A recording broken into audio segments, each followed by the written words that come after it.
राम मंदिर अयोध्या में बनकर तैयार हो चुका है और आज उसकी प्राण प्रतिष्ठा भी संपन्न हो चुकी है। और अचानक से अयोध्या में राम जी के गर्भगृह में प्राण प्रतिष्ठा के दौरान प्रकट हो गए दिव्य शेषनाग, जिसे लोग साक्षात लक्ष्मण जी बता रहे हैं। प्राण प्रतिष्ठा के दौरान इतना बड़ा चमत्कार देखकर बड़े बड़े पंडित विशेषज्ञों के साथ साथ देश के प्रधानमंत्री जी के भी होश उड़ गए।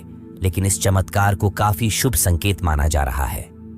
इसके पीछे की सच्चाई जानकर आपके भी होश उड़ जाएंगे। अगर आप एक सच्चे सनातनी हैं तो इस वीडियो को लाइक करें और आप भी राम मंदिर बनने से बेहद खुश हैं तो कमेंट बॉक्स में जय श्री राम जरूर लिखें और पूरी सच्चाई जानने के लिए वीडियो को अंत तक देखते रहिए। अयोध्या इतिहास रचने के बहुत करीब है। आखिरकार वो घड़ी आ ही गई जिस दिन का सभी सनातनी लोगों को बरसों से इंतजार था। अयोध्या में बन रहे भव्य राम मंदिर में अब प्रभु ने विराजमान होकर अपने भक्तों को दर्शन दे ही दिए। प्राण प्रतिष्ठा से पूर्व ही अस्थायी गर्भगृह में रामलला के दर्शन बंद कर दिए गए।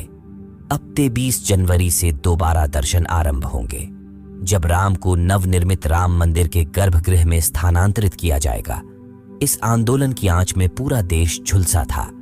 सैकड़ों ने सीने पर गोलियां खाई तो हजारों ने अपना लहू पानी की तरह बहा दिया। बात हो रही है राम जन्मभूमि यानी अयोध्या की, जो 22 जनवरी को राम मंदिर की प्राण प्रतिष्ठा हुई है। उसमें पूरी दुनिया को भगवान राम के अस्तित्व से रूबरू कराया है। इस कार्यक्रम के लिए 7,000 से ज्यादा वीवीआईपी और वीआईपी को न्योता दिया गया है। लेकिन जब 22 जनवरी को विशेष ज्योतिषाचार्य की उपस्थिति में प्रधानमंत्री नरेंद्र मोदी द्वारा प्राण प्रतिष्ठा का कार्यक्रम किया जा रहा था, उसी दौरान जो बड़ा चमत्कार हुआ, सच्चाई सुनकर आपके भी रोंगटे खड़े हो जाएंगे। जितना राम मंदिर निर्माण की चर्चा हो रही है, उससे ज्यादा प्राण प्रतिष्ठा को लेकर भी हो रही है।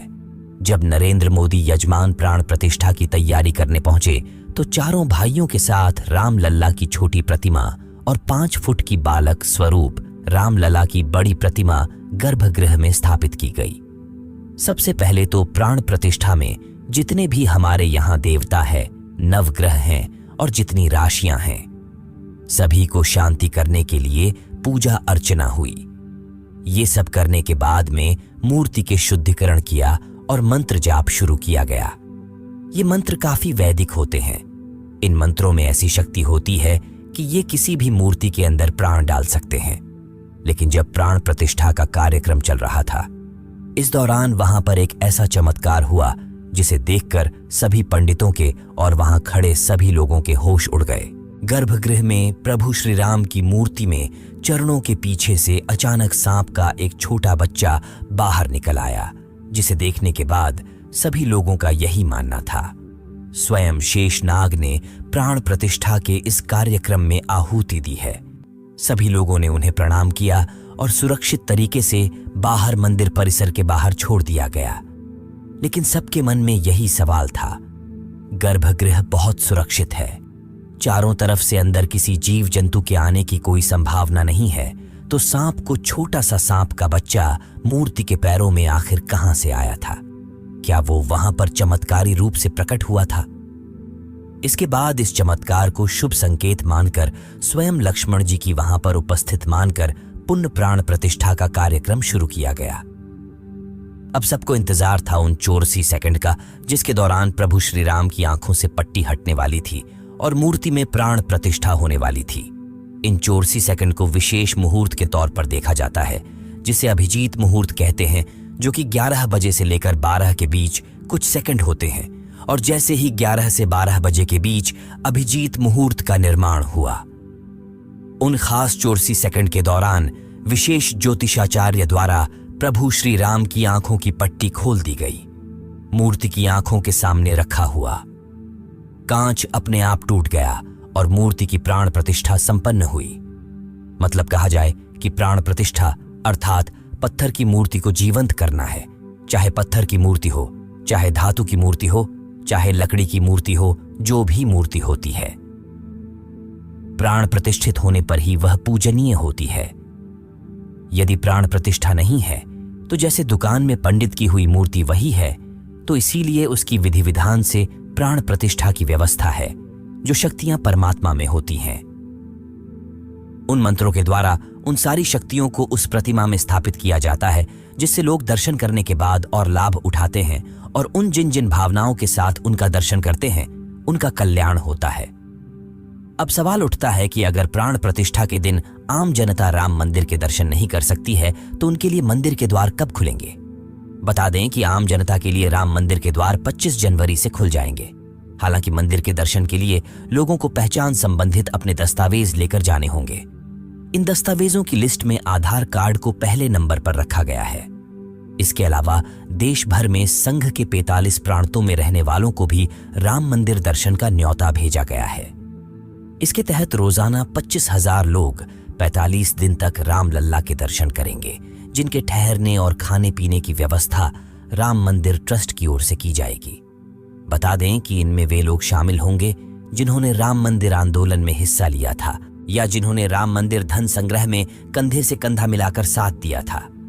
अब हम आपको अयोध्या में बने इस राम मंदिर की कुछ ऐसी हैरान करने वाली विशेषताएं बताएंगे जिसके बारे में आपको भी नहीं पता होगा, और अगर आप एक सच्चे राम भक्त हैं तो वीडियो के साथ अंत तक जरूर बन रहे।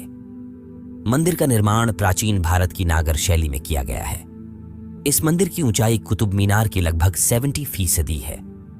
अयोध्या में भव्य राम मंदिर भारतीय पारंपरिक विरासत का एक सुविचारित वैज्ञानिक रूप से क्रियान्वित और अद्भुत नमूना है। अयोध्या में लगभग 3 एकड़ भूमि पर बना यह मंदिर 161 फीट ऊंचा, 235 फीट चौड़ा है और इसकी कुल लंबाई 360 फीट है। मंदिर को मजबूत बनाने के लिए खास जोर दिया गया है।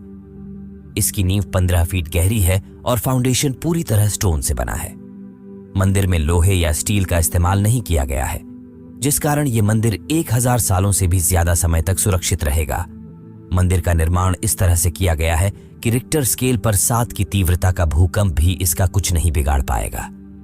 राम मंदिर में कुल 46 दरवाजे लगेंगे। इनमें से 42 पर 7 किलो सोने की परत चढ़ाई है। सीढ़ियों के पास 4 दरवाजे लगे हैं जिन पर सोने की परत नहीं होगी। मंदिर के दरवाजों को महाराष्ट्र की सागौन की लकड़ी से बनाया गया है।